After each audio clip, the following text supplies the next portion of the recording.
क्या सोचा है आपने, क्या लक्ष्य है आपका, डाइवर्ट करो, इस ऊर्जा को डाइवर्ट करो। तो वासना के तो कल भी खिलाफ नहीं थे और आज भी होते तो खिलाफ नहीं होते, और मैं इससे 100% एग्री करती हूँ।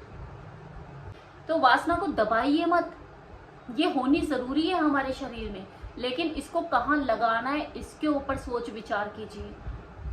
कितना बिस्तर पर देना है और कितना बाकी के कामों पर, ताकि इसका सदुपयोग हो सके। लोग अक्सर ये कहते हैं कि स्त्री जो है वो तो प्रेम में होती है, वासना में कम, या वासना तो उसमें होती ही नहीं है, तभी तो उसे अराउज करना पड़ता है, जबकि ऐसा नहीं है। ये दोनों चीजें साथ साथ चलती है, प्रेम भी और वासना भी।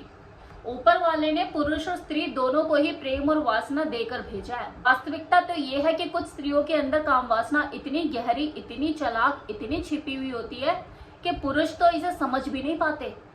इस वीडियो में तुम जानोगे कि स्त्री की वासना कैसी होती है और क्यों किसी स्त्री की वासना बाहर से तो मासूम लेकिन भीतर से उतनी ही जटिल और तीव्र होती है, और कैसे ये उसके स्वभाव, उसके रिश्तों और उसके पूरे जीवन को नियंत्रित करती है। किसी स्त्री की काम वासना का रहस्य इतना भी मासूम नहीं होता ये जितना दिखता है। तुम अक्सर सोचते हो कि यार स्त्री के चेहरे पे तो कोमलता, दया और कितनी मासूमियत होती है, जबकि एक ऊपरी आवरण होता है जिसके पीछे एक प्रचंड अग्नि जल रही होती है जो जल्दी से बुझ नहीं पाती है। अब बुझ जाए तो दोबारा जल उठती है। ये वासना जब स्त्री के भीतर चल रही होती है ना, तो वो उसे मासूमियत की चादर से लपेट देती है ताकि आप उसकी असली भूख ना देख पाओ। तुम उसके चेहरे पर एक सॉफ्टनेस, एक मासूमियत देखते हो जिसके तुम कायल हो जाते हो, लेकिन मन की गहराई में उसके अंदर काम वासना की ऐसे लपटें उठ रही होती हैं जिसे शांत करना मुश्किल होता है। उसके अंदर एक बेचैनी का ज्वालामुखी फूट रहा होता है। स्त्री की काम वासना जल्दी से तृप्त नहीं होती, वो जितना भोगती है उतना ज्यादा चाहती है। ये सदियों से चला आ रहा है, वो ऋषि मुनि फेल हो गए और ये सच आज भी कायम है। इसलिए जैसी उसे अपने हिसाब की परिस्थिति, वो कारण मिलते हैं कि वो असंतुलित हो जाती है। वो हिडन लस्ट होती है जो अगर बढ़ जाए तो वो अपना संयम खो देती है और हर रिश्ते को कामुक नजरिए से देखना शुरू कर देती है। वो कामुक कल्पनाएं करने लग जाती है। ये एक ऐसा जाल होता है जिसमें वो खुद ही फंस जाती है। वो किसी पुरुष के टच, उसके स्पर्श, उसकी एक्ट की कल्पना करने लगती है और एक जुनूनी सोच की गिरफ्त में आ जाती है। एक स्त्री की जो मानसिक वासना है ना, वो बाहर से तो शांत लेकिन भीतर से अशांत होती है। जब किसी स्त्री की वासना गहरी हो जाती है तो वो धीरे धीरे चालाकी में भी बदल जाती है। वो किसी पुरुष को अपनी तरफ आकर्षित करने के लिए प्यार भरा व्यवहार करती है। उसकी हर मुस्कान के पीछे अटेंशन पाने की भूख होती है। जितना वो खुद को संतुष्ट करने की कोशिश करती है वो उतना ही असंतुष्ट होती चली जाती है। वासना का दमन इसे खत्म नहीं करता बल्कि और भड़का देता है।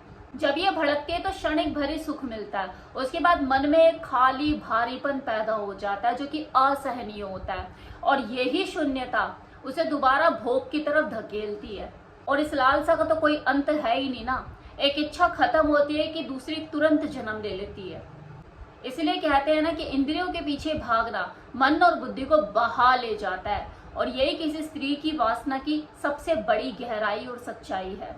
कारण है कि कई बार पुरुषों को ये चीज समझ नहीं आती कि कब वो बेजान पड़ गए, कब उन्होंने अपना विवेक खो दिया, कब वो किसी स्त्री की वासना का ईंधन बन गए। स्त्री की दृष्टि में मोह और गहराई होती है जो किसी भी पुरुष को मोहित कर सकती है। वो तुम्हारे व्यक्तित्व से ही नहीं, तुम्हारे शरीर से भी संवाद करती है, और तुम उसके भीतर के हंगर को पहचान नहीं पाते। हार्मोन की उत्तेजना और दिमाग में चलने वाले वो लगातार कामुक कल्पनाएं उसे स्थिर रहने ही नहीं देते।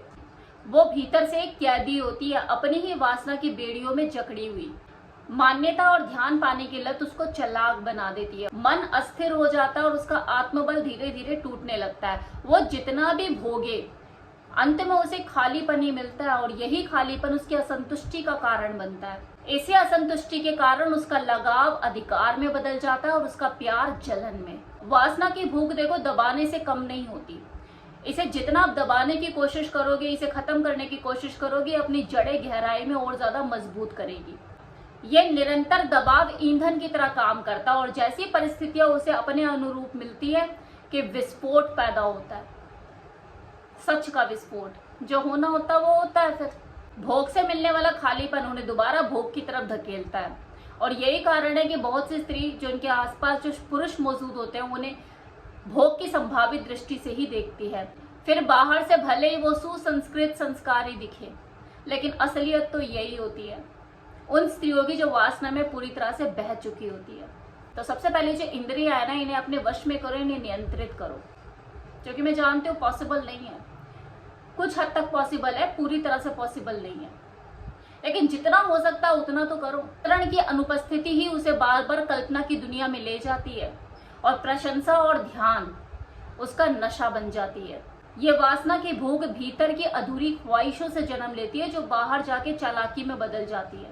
तो अगर ऐसा है तो क्या सही में हम मान ले कि वासना बहुत ही खराब चीज है, इसे हमारे जीवन का हिस्सा नहीं होना चाहिए था? क्या लगता है आपको? अगर आप मुझसे पूछोगे ना तो पता है ये ज्यादती होगी, क्योंकि वासना की सही परिभाषा ओशो के अलावा कोई नहीं दे सकता और मैं उनकी ट्रू स्पीच से फुल्ली एग्री करती हूँ। और उन्हीं की व्याख्या वासना को लेके जो उन्होंने अपने शब्दों में की उसे मैं यह बोलना चाहती हूँ कि उन्होंने अपने टाइम पे आज से 50-60 साल पहले बोली होगी, आज भी रिलेट करती है और आने वाले टाइम पर भी रिलेट करेगी। वही व्याख्या मैं बोलना चाहती हूँ यहाँ पे कि वासना क्या सच में इतनी खराब चीज है, क्या हम ये मान लें? तो चलिए वासना को कैसे उन्होंने परिभाषित किया है कुछ शब्दों में बताती हूँ। वो साफ स्पष्ट शब्दों में इस चीज को कहते हैं कि परमात्मा अगर वासना के विपरीत होता ना तो वासना होती ही नहीं। महात्मा इसके विपरीत है, इसलिए महात्मा गलत है, परमात्मा नहीं। वो हर बच्चे को वासना से सजा कर भेजता है, भर भर कर भेजता है। वासना ऊर्जा है, शुद्ध ऊर्जा, एक संपदा है। कहां पर इसे लगाओगे इस बात पर सब निर्भर करता है।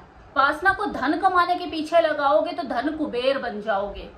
किसी पद को हासिल करने के लिए मेहनत करने में लगाओगे तो पद प्रतिष्ठित व्यक्ति बन जाओगे। और इसी वासना को अगर परमात्मा की दृष्टि पे लगाओगे तो प्रार्थना बन जाओगे, क्योंकि वासना कुछ नहीं, सिर्फ और सिर्फ एक ऊर्जा है जो हमारी जरूरत है। इसे आप कहाँ लगाते हो, कैसे लगाते हो, किस तरीके से आप इसका यूज करते हो, उस पर सब कुछ निर्भर करता है। आपको हर समय बिस्तर पर ऊर्जा खर्च करनी है ये, या अपने बाकी और कर्मों पर? क्या सोचा है आपने, क्या लक्ष्य है आपका? डाइवर्ट करो, इस ऊर्जा को डाइवर्ट करो। तो वासना के तो कल भी खिलाफ नहीं थे और आज भी होते तो खिलाफ नहीं होते, और मैं इससे 100% एग्री करती हूँ। तो वासना को दबाइए मत, ये होनी जरूरी है हमारे शरीर में, लेकिन इसको कहाँ लगाना है इसके ऊपर सोच विचार कीजिए। कितना बिस्तर पर देना है और कितना बाकी के कामों पर, ताकि इसका सदुपयोग हो सके।